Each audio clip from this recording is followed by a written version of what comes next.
ఆంధ్రాలో ఏలూరు జిల్లా కేంద్రం నుంచి 45 కిలోమీటర్ల దూరంలో గుంటుపల్లి గుహలు ఉన్నాయి. ఇక్కడ బుద్ధుడి కాలం నాటి బౌద్ధ ఆరామాలు, స్తూపాలు, ఇంకా ఎన్నో చారిత్రక ఆనవాళ్లు ఉన్నాయి. ఇసుకరాతి కొండని తొలచి చెక్కిన గుహలు చాలా అద్భుతంగా ఉంటాయి. ఆ కాలంలోనే అద్భుతంగా నిర్మించిన గదులు, డ్రైన్ సిస్టమ్ మనల్ని ఆశ్చర్యపరుస్తాయి. పాండవులు ఇక్కడ వనవాసం చేశారు అని మరో కథ కూడా విస్తృతిలో ఉంది.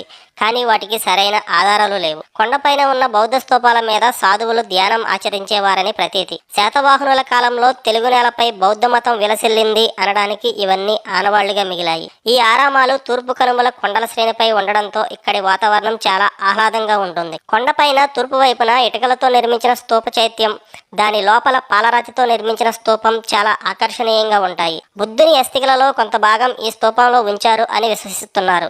అది బౌద్ధ స్తూపం అయినప్పటికీ హిందువులు దీనికి పూజలు చేస్తుంటారు. భక్తులతో పాటు ప్రకృతి ప్రేమికులు కూడా ఇక్కడికి వస్తుండడం విశేషం.